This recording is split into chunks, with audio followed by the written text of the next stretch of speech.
Essa aula é sobre o Barroco. O que é o Barroco? O que foi o Barroco? Ou o que é o Barroco? Foi uma manifestação não apenas de obra de arte, mas de uma estrutura cultural como um todo um sistema de organização social que a gente pode dizer que constituiu o Barroco. Mas eu gostaria de ressaltar que tudo teve início na chamada Contra-Reforma, ou seja, uma ação reativa da Igreja Católica em resposta à Reforma Protestante que ocorreu no início, na primeira metade do século XVI.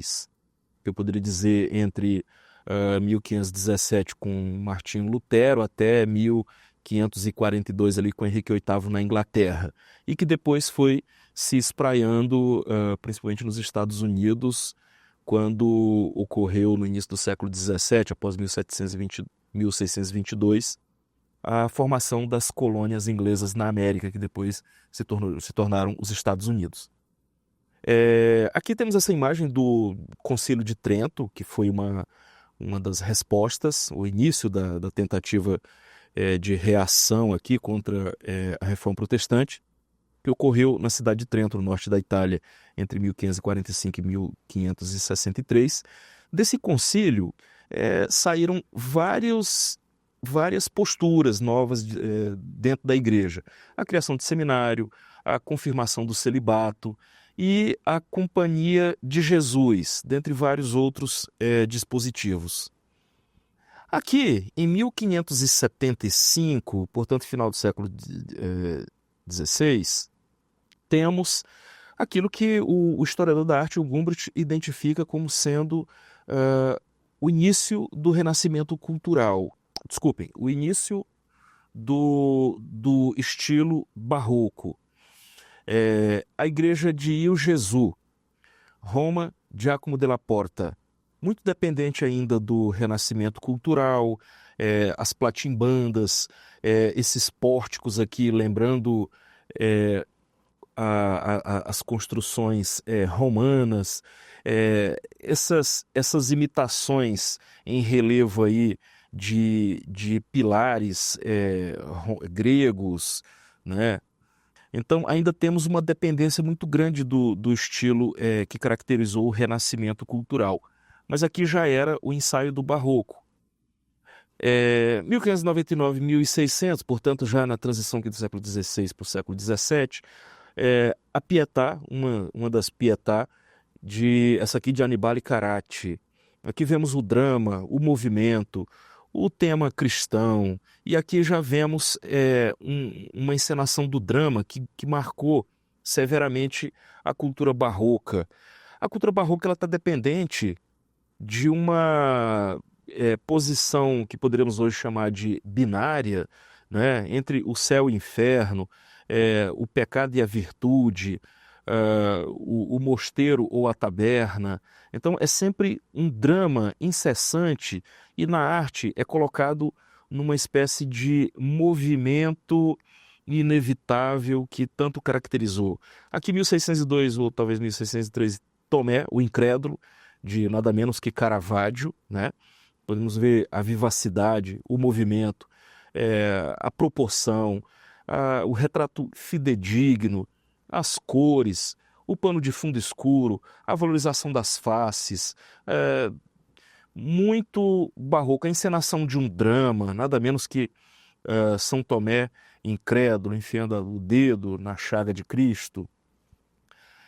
1614, a Aurora, de Guido Reni. Aqui temos uma temática antiga, clássica, mas o movimento é o do barroco, o querubim, as valquírias, tudo barroco. 1627, a Virgem e o Menino entronizados com santos, nada menos que Rubens. Um barroco festivo, aqui já carregado de detalhes, uma riqueza imensa de detalhes, um exagero dos detalhes que tanto marcou o barroco. 1629, portanto já quase na metade do século XVII, Alegoria sobre as Bênçãos, também de Rubens, né? Aqui, 1633, Pieter van Broek, retratando Frans Hals. Portanto, aqui a gente já vê o Renascimento, o Barroco, o estilo barroco sair do mundo católico. Aqui, Constanza Buonarroti, o busto de Constanza Buonarroti, esculpido por Bernini, e conseguimos observar o movimento do rosto, a expressão facial, os cabelos, a riqueza de detalhes que tanto marca o barroco, e aqui expresso na escultura em mármore. 1635, Carlos I da Inglaterra, de Anthony van Dyck. Portanto, aqui vemos o barroco chegar em terras protestantes, tá? 1638, 1639, Et Arcadia Ego, de Nicolas Poussin.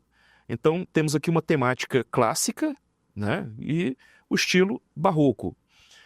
1645, 1652, um drama que seria que eu suponho que seja o auge da escultura em barroco, italiano. Bernini, nada menos que retratando aqui o drama de Madre Teresa de Ávila, que foi canonizada, e o anjo flechando ela no coração, né? Aqui, 1649, 1650, Papa Inocêncio X, de nada menos que Velázquez, a riqueza de detalhes, a veste encarnada, né, o movimento, um retrato fidedigno. Aqui a igreja de Santa Inês em Roma. Veja a riqueza de detalhes na decoração de interiores, na arquitetura, que tanto marcou o barroco no seu esplendor máximo. Essa mesma igreja pelo lado de fora.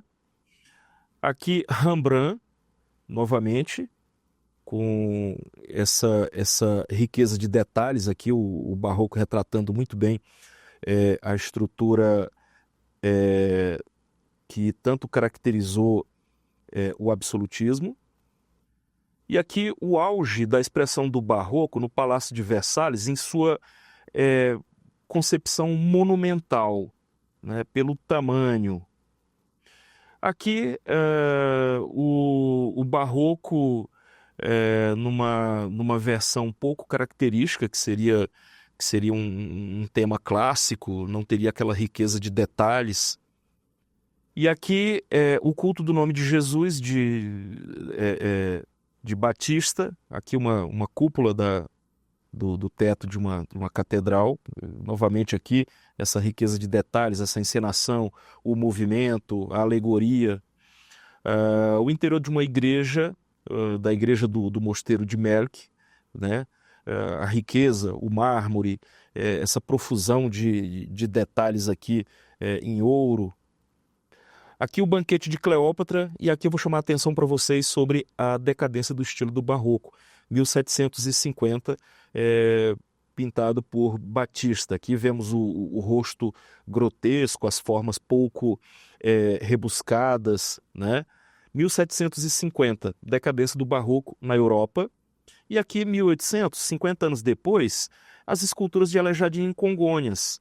1800 até 1805, vemos que, enquanto lá na Europa estava em decadência, aqui estava no auge. E ironia do destino, por causa de tantas guerras na Europa, o patrimônio arquitetônico urbano do barroco, na expressão mais rica, hoje se encontra no Brasil e não mais na Europa. Portanto, pessoal, o barroco, ele não foi, quero enfatizar isso, que ele não foi apenas obra de arte. O barroco ele foi no maneirismo dos costumes, ele foi na etiqueta, com a riqueza de detalhes que regulam as relações, na estilística da literatura, na organização de poder com as cortes absolutistas, foi também na decoração de interiores. O barroco ele acabou se urbanismo, né? Quando você vê cidades que o castelo do barão, ele é o centro da cidade, aquilo ali é uma concepção barroca. Portanto, o barroco, ele foi uma estrutura quase que total da sociedade. E o barroco, para Nicolau Shevchenko, um grande historiador que faleceu recentemente, o barroco foi uma espécie de modernização do mundo católico.